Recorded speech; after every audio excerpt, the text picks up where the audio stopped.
ماشاء اللہ حافظ غلام مصطفیٰ قادری بارگاہ رسالت میں آپ صلی اللہ علیہ وآلہ وسلم میں مدح سرائی کی سعادت حاصل کر رہے تھے۔ میں تو جب آپ لوگوں کو دیکھتا ہوں تو دل سے دعا نکلتی ہے، اللہ کریم یہ جوش اور جذبہ آپ کا سلامت رکھے اور ہالینڈ کے مسلمانوں میں اتحاد اتفاق کی دولت عطا فرمائے۔ یہ جوش جذبہ قائم رہے، محبتیں قائم رہیں، اور سرکار کے ذکر پر جو آپ کی کیفیت ہے اللہ کریم اس کو سلامت رکھے اور اس میں ترقیاں اور عزتیں عطا فرمائے۔ میں اپنے ایوان کی انتہائی معتبر اور مقتدر شخصیت کو بلا تاخیر بالتعارف پیش کرنا چاہتا ہوں۔ میرے ایوان کی وہ مقتدر شخصیت جو مناظر اسلام بھی ہیں، پوری دنیا میں الحمدللہ آقا علیہ الصلوۃ والسلام کے دین کی محبت، آقا علیہ الصلوۃ والسلام سے محبت، صحیح عقیدہ لوگوں تک منتقل کرنا، یہ نعمت اور عطا مکین گنبد خضرا کی جانب سے عطا ہوئی ہے۔ محبتوں سے استقبال کیجئے، بلا شبہ بلا مبالغہ لاکھوں کروڑوں دلوں کی دھڑکن ہم سب کے رہنما علامہ سید مظفر حسین شاہ صاحب سے گزارش کر رہا ہوں تشریف لائیں اور ہم سب کو اپنے افکار عالیہ سے نوازیں۔ نعرہ تکبیر، نعرہ رسالت، نعرہ رسالت، نعرہ تحقیق، نعرہ حیدری، نعرہ غوثیہ، علماء اہل سنت۔ سنیوں کے شہنشاہ مظفر شاہ، سنیوں کے شہنشاہ مظفر شاہ، سنیوں کے شہنشاہ مظفر شاہ، مظفر شاہ۔ نعرہ تکبیر، ذرا جوش کے ساتھ نعرہ رسالت، نعرہ تحقیق، نعرہ حیدری، علماء اہل سنت، مسلک اعلی حضرت فیض رضا۔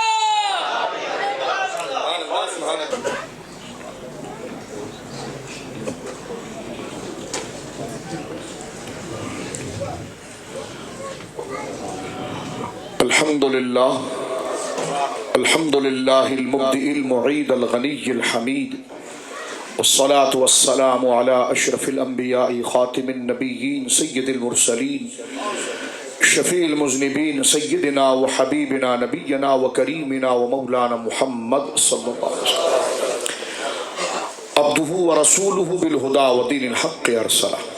اما بعد فاعوذ باللہ من الشیطان الرجیم، بسم اللہ الرحمن الرحیم۔ فكيف إذا جئنا من كل أمة بشهيد وجئنا بك على هؤلاء شهيدا۔ آمنت بالله صدق الله العظيم ببركة إن الله ملائكته يصلون على النبي يا أيها الذين آمنوا صلوا عليه وسلموا تسليما۔ اللهم صل على سيدنا مولانا محمد معدن الجود والكرم منبع العلم والحلم والحكم وآلہ وصحبہ وبارک وسلم صلاۃ وسلام علیک یا سیدی یا رسول اللہ۔ محبت سے پڑھ لیجیے، الصلاۃ والسلام علیک یا نبی اللہ، الصلاۃ والسلام علیک یا جد الحسن والحسین، الصلاۃ والسلام علیک یا رحمۃ للعالمین۔ فإن فضل رسول اللہ لیس له حد فیعرب عنہ ناطق بفمی، منزہ عن شریک فی محاسنہ فجوہر الحسن فیہ غیر منقسم، وابیض یستسقى الغمام بوجہہ ثمال الیتامى عصمۃ للارامل۔ مولا صل وسلم دائما سرمدا علی حبیبک خیر الخلق کلہم۔ رب اشرح لی صدری ویسر لی امری واحلل عقدۃ من لسانی یفقہوا قولی۔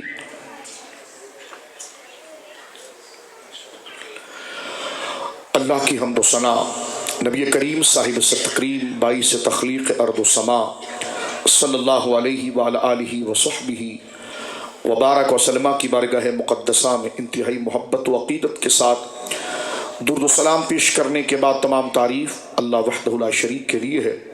حضور استاذ العلماء حضرت علامہ بدر ملت والدین قبلہ علامہ بدر القادری صاحب دام برکاتہم العالیہ، دیگر اور علماء کرام، مشائخ اعظام اور حاضران مجلس و محفل، آج اس ادارے میں جناب سید عالم صلی اللہ علیہ وسلم کی تعریف اور توصیف اور آپ کے مناقب و خصائل کو ذکر کرنے کی یہ مبارک بزم منعقد کی گئی۔ مجھ سے قبل آپ حضرات نے بڑے خوبصورت انداز میں، منظوم انداز میں قبلہ بدر العلماء کے لکھے ہوئے مبارک کلمات جو احادیث اور سرکار علیہ الصلوۃ والسلام کے شمائل اور سیر کا بڑا خوبصورت گلدستہ ہے، جو آپ نے بڑے خوش الحان خوبصورت پڑھنے والے نعت خوانوں سے ابھی سماعت کیا۔ میرے دوستو، وقت کی کمی کی بنا پر میں چند باتیں آپ کی خدمت میں ذکر کرنا چاہوں گا کہ ہمارا تعلق ہمارے محبوب کریم صلی اللہ علیہ وسلم سے کیسا ہے، اور اللہ رب العالمین جل وعلا نے اپنے محبوب سے ہماری زندگیوں کو کس طرح آراستہ کیا ہے۔ اجنبیت جب پیدا ہوتی ہے، دوری جب آتی ہے کہ جب یہ خیال دل میں پیدا ہوتا ہے کہ وہ ہمیں نہیں جانتے، وہ ہمیں نہیں پہچانتے، کسی بھی رشتے کو آپ اس وقت اہمیت نہیں دیں گے جب آپ کے دل میں یہ بات پیدا ہو جائے کہ جناب وہ تو مجھے جانتے ہی نہیں ہیں۔ تو جب آپ کو وہ جانتے نہیں تو اس محبت کی اس شمع کو پھر زندہ رکھنا بہت مشکل ہوتا ہے۔ لیکن اگر آپ کسی سے محبت کریں اور یہ یقین آپ کے دل میں ہو کہ وہ مجھے جانتے ہیں تو یہ ٹمٹماتی ہوئی شمع بھی ایک شعلہ زن ہو جاتی ہے۔ تو قرآن و سنت اور اکابر علماء کا اور اجماع ہے اس پر، اس نظریے پر باب الفضائل کے اندر، کہ جناب سید عالم صلی اللہ علیہ وسلم سے ان کا کوئی امتی ان کے نگاہ سے فراموش نہیں، دور نہیں، آقا علیہ الصلوۃ والسلام ان سے غافل نہیں۔ ہر ایک کے نام کو، ہر ایک کے پتے کو، اس کی ولدیت کو، یہاں تک کہ بقول امام اہل سنت حضرت شاہ عبد العزیز محدث دہلوی رحمہ اللہ جو اپنی مبارک تفسیر عزیزی میں فرماتے ہیں وَيَكُونَ الرَّسُولُ عَلَيْكُمْ شَهِيدًا کی تفسیر میں، کہ سرکار یہاں تک مطلع ہے کہ اگر میرا وہ امتی اللہ کی بارگاہ میں قریب ہو رہا ہے تو اس کا عمل کیا ہے، اور اگر وہ دین سے دور ہو رہا ہے تو وہ برائی کیا ہے۔ تو امتی کے چہرے کو، اس کے اعمال کو، اس کی بزرگی کے راز کو اور اس کی پستی کے سبب کو، ہر شے کو نور نبوت سے مصطفیٰ گنبد شریف سے ملاحظہ فرما رہے ہیں۔ اس میں کوئی دو رائے نہیں۔ اگر اس کے بعد بھی میری تقریر کو سن رہا اور وہ بل کھا رہا ہو تو میں اسے کہوں گا کہ تو امرتسر کا سکھ تو نہیں، یا ایودھیا کا ہندو تو نہیں۔ اگر تو کلمہ پڑھنے کا دعویٰ کرتا ہے تو محبوب کی عظمتوں سے بل کھانا کیا اور چڑھنا کیا؟ تیری دوزخ سے تو کچھ چھینا نہیں، خود میں پہنچا رضا پھر تجھ کو کیا۔ یہاں پر ہم نے کسی غیر کی تعریف تو نہیں کی ہے، اس کی تعریف کی ہے جس کے کلمہ پڑھنے کی وجہ سے تیرے چہرے کے بال، جس کو تو داڑھی کہتا ہے، اس کا ادب ہوتا ہے، ورنہ یہ داڑھی تو سکھ بھی رکھتا ہے لیکن اس کا ادب نہیں ہوتا۔ تیرے چہرے کے اوپر ادب اس لیے ہے کہ یہ غلامی مصطفیٰ کی دلیل ہے، اور حضور کی نسبت نکال دی جائے تو ان بالوں کی حیثیت کیا رہ جاتی ہے؟ یہ تو سکھ کے منہ پر بھی نظر آتا ہے، لیکن مومن کی داڑھی کو قدر اور عظمت اس لیے ہے کہ وہ نسبت مصطفیٰ ہے۔ تو اب میرے دوستو، آپ نے اتنا دیر یہاں پر بیٹھ کر جناب سید عالم صلی اللہ علیہ وسلم کی نعتیں پڑھی ہے اور سنی ہے۔ میں طوالت میں نہیں جاتا، ورنہ کئی احادیث اس پر موجود ہیں، قرآنی آیات موجود ہیں۔ میں ان تمام کے خلاصے پر صرف ایک بات یہ عرض کر دوں کہ جناب رسالت مآب صلی اللہ علیہ وسلم اپنی امت سے غافل نہیں، امت سے غافل نہیں۔ وہ جانتے ہیں کہ اس وقت یہ محفل کہاں پر ہو رہی ہے، اللہ کے بتائے سے وہ جانتے ہیں کہ یہ محفل کہاں ہو رہی ہے، کون مجھ پر درود پاک پڑھ رہا ہے، اور ہر ایک کا درود نبی پاک کی بارگاہ میں پہنچایا جاتا ہے، پہنچایا بھی جاتا ہے، اور حضور خود سماعت بھی فرماتے ہیں۔ پہنچایا جانا اس بات کی دلیل نہیں کہ حضور سنتے نہیں، یہ تو فرشتوں کی ڈیوٹیاں لگی ہیں دربار مصطفیٰ کے آداب کے لیے، جیسے اعمال اللہ کی بارگاہ میں پیش کیے جاتے ہیں۔ اللہ رب العالمین اس پر مطلع ہے، بلکہ علم ازلی اللہ رب العالمین کا ہے، اور وہ اپنے فضل سے جسے چاہے اپنے غیب پر اطلاع عطا فرمائے۔ تو جس طرح اللہ کو سب کچھ پتا ہے، پھر بھی فرشتے اللہ کی بارگاہ میں امت کے اور بندوں کے اعمال لے جاتے ہیں، یہ دربار اور بارگاہ کے آداب ہیں۔ اس طرح ہالینڈ کے میں بیٹھے ہوئے